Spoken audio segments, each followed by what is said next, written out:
চীনে এমন অনেক মেগা টমেটো ফার্ম রয়েছে যেখানে একসাথে হাজার হাজার একর জমিতে কোটি কোটি টমেটো চাষ করা হয়। বাইরে থেকে দেখলে পুরো এলাকাটা যেন লাল রঙের সমুদ্র মনে হয়। আগে কৃষকেরা ছোট ছোট জমিতে আলাদা করে টমেটো চাষ করতেন, কিন্তু এখন প্রযুক্তির কারণে পুরো চাষ প্রক্রিয়া বিশাল আকার নিয়েছে। বিশেষ করে চায়নার শিনজিয়াং অঞ্চলে বিশাল পরিমাণে টমেটো চাষ হয়, আর সেখান থেকে তৈরি হওয়া টমেটো পেস্ট ও সস বিশ্বের অনেক দেশে রপ্তানি করা হয়। মেগা ফার্মে সাধারণত হাইব্রিড জাতের টমেটো বীজ ব্যবহার করা হয়। এই জাতগুলো রোগ প্রতিরোধী, আকারে সমান এবং একসাথে পাকে। অনেক সময় ফ্যাক্টরির চাহিদা অনুযায়ী নির্দিষ্ট জাত বেছে নেওয়া হয়, যাতে সসের রং গাঢ় হয় এবং ঘনত্ব ভালো থাকে। ছোট ট্রেতে কোকোপিট বা বিশেষ ধরনের মাটি ব্যবহার করে বীজ অঙ্কুরিত করা হয়। প্রায় 20 থেকে 25 দিনের মধ্যে চারা বড় হয়ে গেলে স্বয়ংক্রিয় মেশিন দিয়ে জমিতে রোপণ করা হয়। এতে শ্রম কম লাগে এবং প্রতিটি গাছ একই দূরত্বে লাগানো হয়। জমি প্রস্তুত করার সময় মাটির সাথে জৈব সার ও প্রয়োজনীয় খনিজ মিশিয়ে দেওয়া হয়।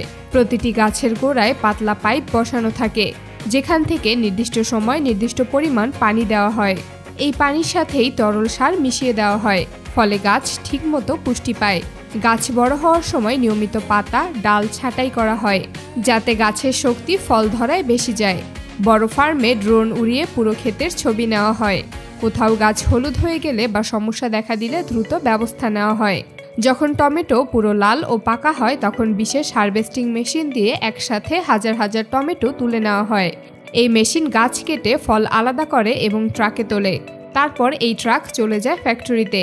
ফ্যাক্টরিতে পৌঁছানোর পর শুরু হয় প্রসেসিং। টমেটো শুধু সস নয়, আরও অনেক কিছু বানাতে ব্যবহার হয়, যেমন টমেটো পেস্ট, কেচাপ বা tomato sauce, tomato juice, ক্যান্ড tomato, শুকনো টমেটো পাউডার, এমনকি পিৎজা সস। তবে সবচেয়ে বেশি তৈরি হয় টমেটো সস ও পেস্ট। প্রথম ধাপ হলো বাছাই ও ধোয়া। ট্রাক থেকে টমেটো বড় স্টিলের কনভেয়ার লাইনে ঢালা হয়। সেখানে খারাপ বা পচা টমেটো আলাদা করা হয়। তারপর শক্তিশালী পানি স্প্রে দিয়ে ভালোভাবে ধোয়া হয়, যাতে মাটি বা ধুলা না থাকে। ধোয়ার পর টমেটো ক্রাশিং মেশিনে যায়। এখানে টমেটো চেপে নরম বানানো হয়। খোসা ও বীজ আলাদা করার জন্য পাল্পিং মেশিন ব্যবহার করা হয়। এতে মসৃণ টমেটো রস বা পেস্ট তৈরি হয়। এরপর শুরু হয় সস তৈরির আসল ধাপ। বড় বড় স্টেইনলেস স্টিলের ট্যাঙ্কে টমেটো পেস্ট নেওয়া হয়। সেখানে তাপ দিয়ে ধীরে ধীরে ফুটানো হয়।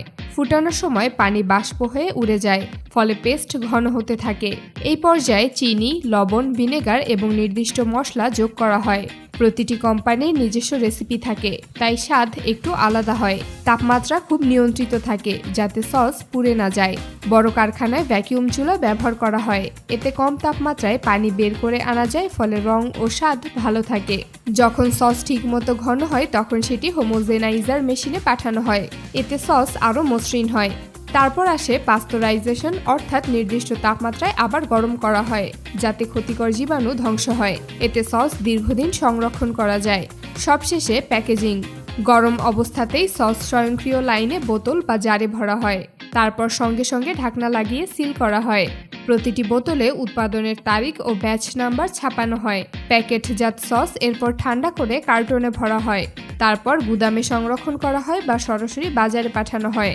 বড় কোম্পানিগুলো কন্টেইনারে ভরে বিদেশেও রপ্তানি করে। মেগা টমেটো ফার্ম থেকে ফ্যাক্টরি পর্যন্ত পুরো সিস্টেমটি একসাথে কাজ করে। দ্রুত সংগ্রহ করা হয় এবং দ্রুত প্রসেসিং করা হয়, কারণ টমেটো খুব নরম ফল, বেশি দেরি করলে নষ্ট হয়ে যায়। তাই অনেক টমেটো ফার্ম ফ্যাক্টরির একদম কাছেই থাকে। সব মিলিয়ে মেগা টমেটো ফার্ম হলো আধুনিক কৃষি আর খাদ্য শিল্পের এক বড় উদাহরণ। মাঠে লাল টমেটো থেকে শুরু করে বোতলের ভেতর ঘন লাল সস, এই পুরো যাত্রা প্রযুক্তি, নিয়ন্ত্রণ আর পরিষ্কার পরিচ্ছন্নতার উপর নির্ভর করে। আর আমরা যখন দোকান থেকে এক বোতল টমেটো সস কিনি, তখন তার পেছনে থাকে বিশাল ফার্ম, বড় কারখানা আর ধাপে ধাপে করা এক দীর্ঘ প্রক্রিয়া।